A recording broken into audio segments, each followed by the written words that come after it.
Hello students, आज के lecture में हम लेसन नंबर 35 को डिस्कस करेंगे। उसमें कोड 503 को हम डिस्कस कर रहे हैं। उसमें हम आज लेसन नंबर 35 को डिस्कस करने जा रहे हैं। इसमें आज का जो हमारा टॉपिक होगा, जिसमें आज हम डिस्कशन करेंगे skills and rules of English language teachers. मतलब टीचर्स की क्या स्किल्स होनी चाहिए, कौन से रूल्स होने चाहिए जब वो इंग्लिश टीच कर रहा हो या जब वो इंग्लिश पढ़ा रहा हो, तो उसमें उसके क्या रूल्स एंड रेगुलेशन होने चाहिए, क्या स्किल्स उसकी होनी चाहिए जो की रोल अदा करती है टीचिंग में। तो उसके बारे में आज हम डिस्कस करेंगे। तो स्किल्स एंड रूल्स मतलब जो टीचर्स में स्किल्स पाई जाती हैं, होती हैं, या वो एक्सपीरियंस से उसको स्किल्स मिलती हैं, और जो रूल्स बनाए होते हैं टीचर्स के डिफरेंट पॉइंट ऑफ व्यू से, तो इसको आज हम डिस्कस करेंगे। सबसे पहले तो इंट्रोडक्शन है टॉपिक 188। इसमें certain level of language ability is required to teach language effectively. However, minimum level required depend upon the teaching context and language level of the group of learners. Each teacher progress through the stage in individual and unique way to achieve the level of ability. मतलब इसमें ये कहना चाह रहा है कि ये तमाम चीज़ें टीचर्स की एबिलिटी पे डिपेंड करती हैं कि टीचर का पढ़ाने का कौन सा लेवल है। अगर उसका लेवल कम है तो उसके कॉन्टेक्स्ट पे, उसके मतन पे, जो वो पढ़ा रहा है उस पर डिपेंड करता है। तो इसमें और जो चीज़ें शामिल होती हैं वो स्टूडेंट्स के लर्निंग पॉइंट ऑफ व्यू से भी होता है कि स्टूडेंट्स का लर्निंग लेवल क्या है। फॉर एग्जांपल, अगर टीचर्स 8 प्राइमरी लेवल पे पढ़ा रहा है तो उसका पॉइंट ऑफ व्यू का क्या होना चाहिए, उसका वे क्या होना चाहिए, उसका मेथड क्या होना चाहिए। अगर वो हायर लेवल पे पढ़ा रहा है तो उसका मेथड क्या होना चाहिए, उसकी स्किल्स क्या होनी चाहिए। तो ये डिपेंड करता है टीचर्स की एबिलिटीज़ पर कि टीचर्स को अकॉर्डिंग टू लर्निंग या according to learner point of view से डिस्कशन करनी चाहिए, उसके पॉइंट ऑफ व्यू से पढ़ाना चाहिए।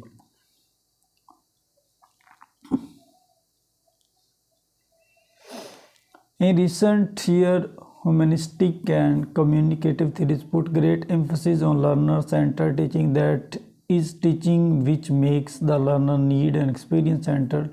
The measure of good lesson is the student activity taking place, not the performance of the teacher.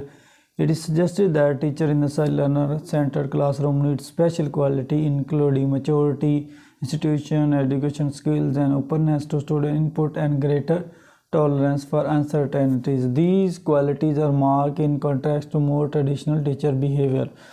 इसमें मतलब कहना चाह रहा है कि जो रिसेंट ईयर, पहले जो साल थे या पहले टीचर्स की जो टीचिंग थी वो टीचिंग एबिलिटी पे डिपेंड करती थी, थीरीज पे डिपेंड करती थी। टीचर ही मतलब मेन पार्ट था, और टीचर के एक्सपीरियंस पे ही सारी चीज़ें बेस करती हैं। और the measure of good lesson is the student activity taking place. मतलब अगर स्टूडेंट की मेजरमेंट करनी है तो वो टीचर्स की परफॉर्मेंस से ही हो सकती है। मतलब टीचर किस हद तक उसको पढ़ा रहा है, किस हद तक वो उसको सजेशन दे रहा है, तो ये सारी चीज़ें इसमें होती हैं। तो बिहेवियर में डिफरेंट चीज़ें हो सकती हैं, जिस तरह language teachers should make the lesson interesting. Teacher को एक अच्छा लेसन बनाना चाहिए, इंटरेस्टिंग होना चाहिए। Teacher must love his her job because that will make the lesson interesting. मतलब टीचर को अपनी जॉब से मोहब्बत करनी चाहिए और उसको according to students point of view से पढ़ाना चाहिए। उसके बाद teacher should have skills which can draw out the quite student and control the more टैक्टेटिव once. मतलब टीचर्स में ये स्किल होनी चाहिए कि वो ड्रा कर सके, कंट्रोल कर सके। मतलब टैक्टेटिव मतलब अगर स्टूडेंट्स बहुत ज़्यादा बातें करते हैं तो ये स्टूडेंट टीचर पे डिपेंड करता है कि उसको वो कैसे हैंडल कर सकता है और उसका पॉइंट ऑफ व्यू क्या है और उसको हैंडल कैसे किया जा सकता है। ये सारी चीज़ें इसी चीज़ पे ही बेस करती हैं। उसके बाद क्लास मैनेजमेंट के क्लास को मैनेज कैसे करना है, टीचर में कौन सी क्वालिटी होनी चाहिए जो वो क्लास को अच्छी तरह मैनेज कर सके। तो ये सारी एबिलिटी टीचर में होनी चाहिए। Ability to control and inspire a class is the one of the fundamental skills of teaching. The way the teacher talk to students one of the crucial teacher skills that demand teaching expertise. मतलब इसमें कहना चाह रहा है कि ability teacher में ही ability होनी चाहिए जो कि इसकी बुनियादी स्किल्स को शो करती है, और टीचर का वे, टीचर का अंदाज़ ये बताता है कि वो उसका टीचिंग लेवल क्या है और स्टूडेंट उससे किस हद तक चीज़ें गेन कर रहे हैं। तो ये टीचर्स के बिहेवियर पे ही डिपेंड करता है और टीचर की मैनेजमेंट पे ही डिपेंड करता है कि वो क्लास को मैनेज कैसे करता है, क्लास को कैसे लेके चलता है और क्लास को किस हद तक अपग्रेड कर रहा है, किस हद तक प्रमोट कर रहा है। तो डिफरेंट एबिलिटीज़ मौजूद होती हैं। उसके बाद है topic 189 language knowledge and awareness. मतलब जो चीज़ टीचर पढ़ा रहा है तो उसके बारे में उसको इल्म होना चाहिए, आगाही होनी चाहिए, अवेयरनेस होनी चाहिए, उसके बारे में उसको कंप्लीट ग्रिप होनी चाहिए, फिर वो उसको अच्छा खासा नॉलेज मिल सकता है। Following are the factors a language teacher should know before he start teaching. कहते हैं जब एक टीचर टीचिंग स्टार्ट करने लगे तो उसको ये तमाम फैक्टर्स फॉलो करने चाहिए और तमाम फैक्टर्स उसके माइंड में होने चाहिए। ये की रोल अदा करते हैं उसकी टीचिंग में। तो following are the factors of a language should know before he और शी स्टार्ट टीचिंग। सबसे पहले क्या है, लिंग्विस्टिक फैक्टर। लैंग्वेज के बारे में अवेयरनेस होनी चाहिए, लैंग्वेज के बारे में जानना चाहिए, लैंग्वेज के बारे में फुली ग्रिप होनी चाहिए। तो मतलब teacher need to understand the system and function of second language, difference between language 1 and language 2 of the learner. मतलब जब टीचर पढ़ा रहा हो तो उसके माइंड में ये चीज़ होनी चाहिए कि आया कि फ़र्स्ट लैंग्वेज के थ्रू स्टूडेंट्स सही पिक कर सकते हैं, उसके थ्रू सही जान सकते हैं। तो लिंग्विस्टिक फैक्टर बहुत इम्पोर्टेंट रोल करता है। मतलब लैंग्वेज का फैक्टर टीचिंग में बहुत इम्पोर्टेंट रोल अदा करता है। फॉर एग्ज़ाम्पल अगर टीचर टीच कर रहा है तो डेफिनेटली अगर स्टूडेंट्स उसको नहीं लर्न कर रहे, नहीं गेन कर रहे, नहीं समझ रहे, तो टीचर को वे चेंज करना चाहिए, मेथड चेंज करना चाहिए, स्टूडेंट्स की एबिलिटीज़ को समझना चाहिए, स्टूडेंट्स की अंडरस्टैंडिंग को समझना चाहिए और जानना चाहिए आया कि वो सेकंड लैंग्वेज को फर्स्ट लैंग्वेज के थ्रू सीख सकते हैं कि नहीं। ये तमाम फैक्टर्स इन्वॉल्व होते हैं। Teacher should know how to speak and understand a language. He और she should attain the technique language required to understand explain the system of that language, it phonemes, morphemes, words, sentences and discourse structures. मतलब ये तमाम चीज़ें teachers को जाननी चाहिए कि how to speak and understand language, मतलब वो कैसे बोल सकता है और कैसे समझ सकता है। आया कि ही और she should attain the technical understanding के मतलब कोई भी उसके टीचिंग से नॉलेज हासिल कर रहा है कि नहीं, और उसको तमाम चीज़ों पे ग्रिप होनी चाहिए। फोनीम्स, फोनोलॉजी, साउंड सिस्टम के बारे में आइडिया होना चाहिए, मॉर्फीम्स, मॉर्फोलॉजी, सेंटेंस मेकिंग, मतलब वर्ड्स फॉर्मेशन के बारे में आइडिया होना चाहिए, सेंटेंस बनाने आने चाहिए और इस सेंटेंस का टेक्स्ट में यूज़ करना आना चाहिए। तो ये लिंग्विस्टिक फैक्टर की रोल अदा करते हैं इसकी लर्निंग में, टीचिंग में और स्टूडेंट्स की लर्निंग में। लिंग्विस्टिक फैक्टर मतलब लैंग्वेज का जो रोल है बहुत ही अहम है। दूसरा क्या है, लर्निंग प्रोसेस। मतलब लर्निंग प्रोसेस क्या है, how can a person ensure success in language learning. what cognitive processes are utilized, what kind of strategies are available to learn and which ones are optimal।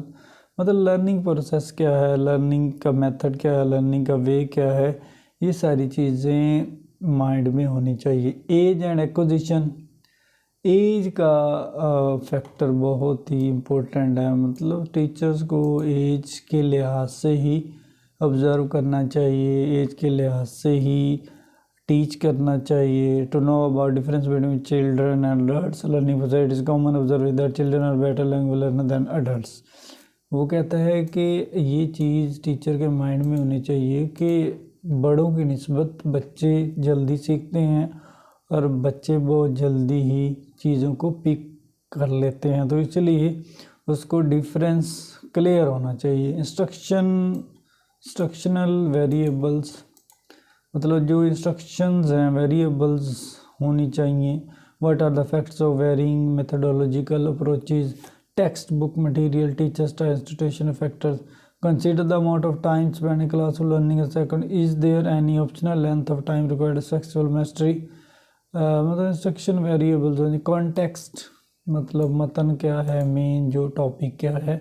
Are the learner attempting to acquire second language within the culture and linguistic of the second language, मतलब आया के context के लिहाज से वो learn कर रहे हैं सेकंड लैंग्वेज को या नहीं, मतलब इंग्लिश लैंग्वेज उनके माइंड में आ रही है या उनको प्रॉब्लम हो रही है।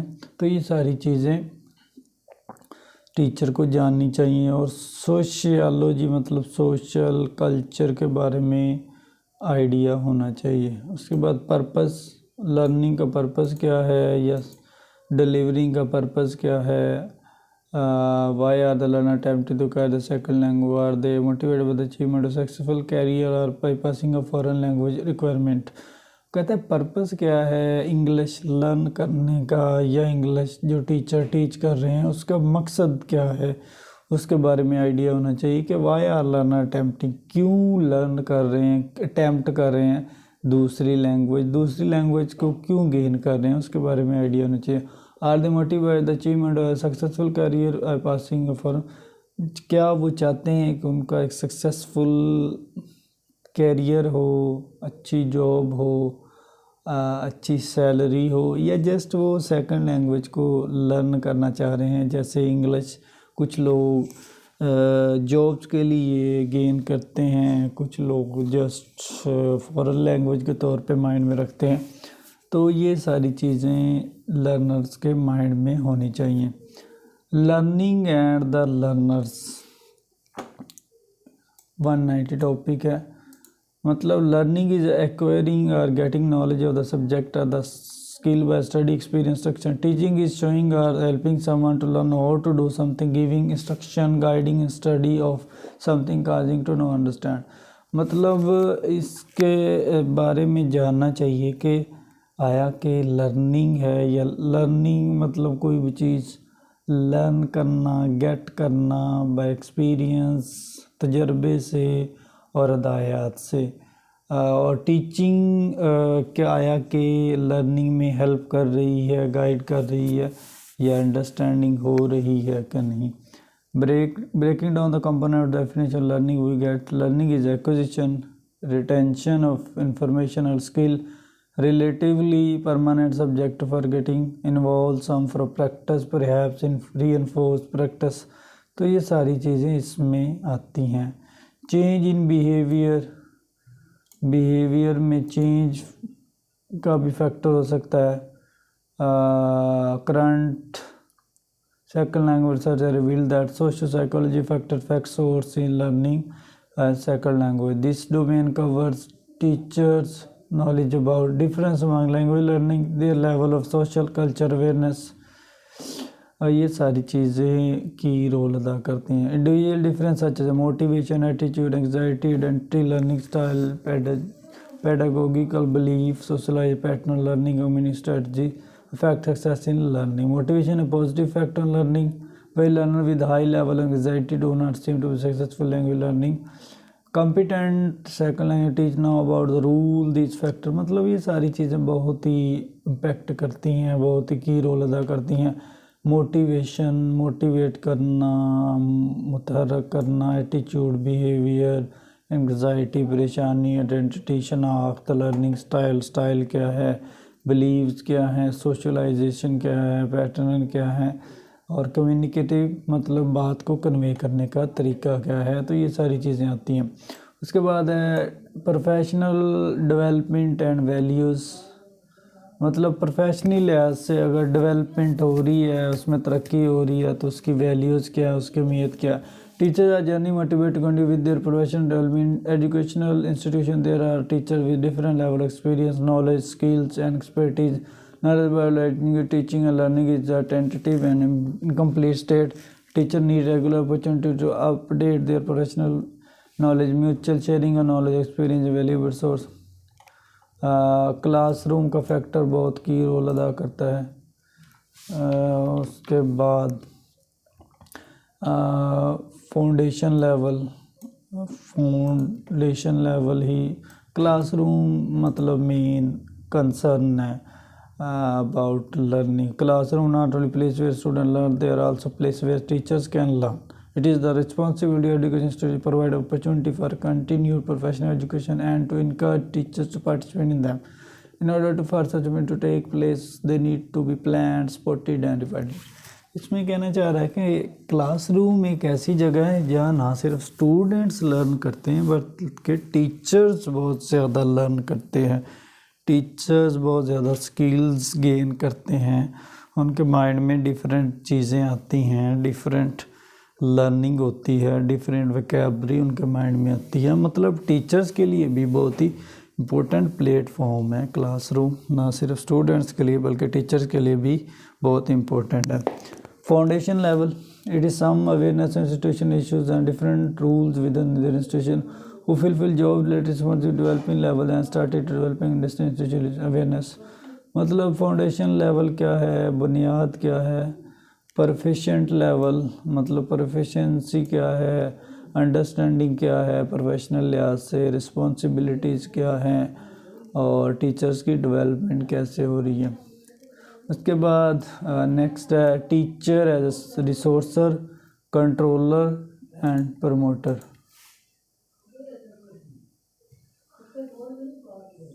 Teachers use many metaphors to describe what they do.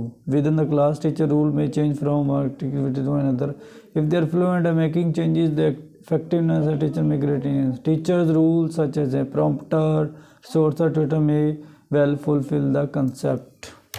इसमें ये कहना चाह रहा है कि टीचर का रूल जो कंसेप्ट हैं ये डिफरेंट होते हैं, रिसोर्सेज डिफरेंट होते हैं, कंट्रोल कर सकता है, प्रॉम्प्टर कर सकता है, उसको बढ़ा सकता है। मतलब टीचर का ही मेन रूल है इसमें टीचिंग में। रिसोर्स क्या है, रिसोर्स एक ज़रिया है, मतलब student don't know everything so they need to teacher help as a source. मतलब स्टूडेंट्स तमाम चीज़ों को नहीं जानते, हर चीज़ के बारे में उनको आइडिया नहीं हो सकता, इसीलिए टीचर उनका एक ज़रिया है, टीचर के थ्रू ही वो तमाम नॉलेज गेन करते हैं। टीचर कंट्रोलर भी है, कंट्रोलर मतलब वो क्लास को कंट्रोल करता है, मुख्तलिफ एक्टिविटीज़ के लिहाज से चीज़ों को बताता है, इस तरह करनी है, इस तरह करनी है और इस तरह ये बेटर हो सकती है। प्रॉम्प्टर है, when students involved in a role play activity and lose the thread of what is going on and may not be quite sure how they proceed, what should teacher do in this circumstance। मतलब जब student को पता ना चल रहा हो कि वो क्या करने जा रहे हैं और क्या कर रहे हैं, तो तब टीचर ही उनको गाइड कर सकता है और टीचर ही उनको कंट्रोल कर सकता है और मिनिमम इनपुट से मैक्सिमम आउटपुट ले सकता है। उसके बाद है assessor, organiser, participant, tutor. Assessor क्या है, असेस करना, दे offer feedback and correction and grading student various वे।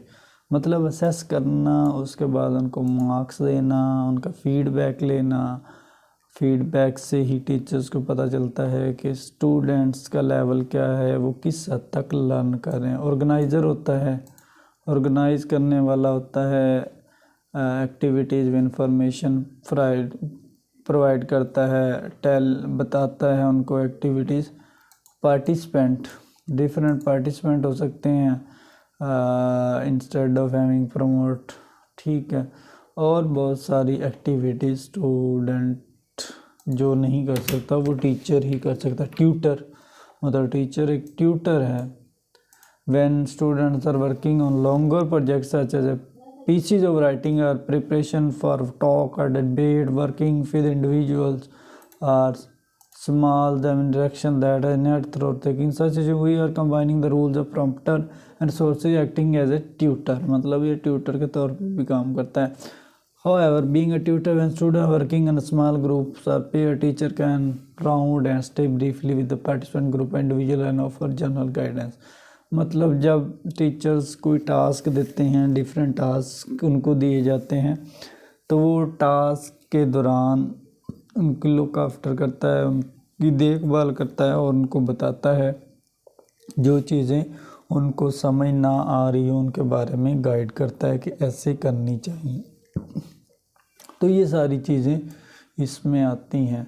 तो आज के लेसन में हमने skills and rules of English language को टीचर्स के लिए मतलब सेकंड लैंग्वेज के तौर पे टीचर जो टीच करते हैं उनको डिस्कस किया कि क्या क्या स्किल्स होनी चाहिए, कौन से रूल्स एंड रेगुलेशन होने चाहिए जब इंग्लिश टीचिंग के दौरान इंग्लिश टीच कर रहा हो या इंग्लिश पढ़ा रहा हो, तो इंग्लिश को किन किन चीज़ों पे टीचर को किन किन चीज़ों पे फोकस करना चाहिए। ये था हमारा आज का लेक्चर, लेसन नंबर 35।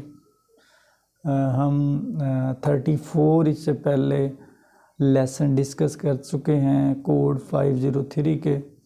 तो आज का हमारा लेक्चर 35 था, इसके बाद 36 और इसी तरह हम 40 लेक्चर्स इसके कंप्लीट करेंगे।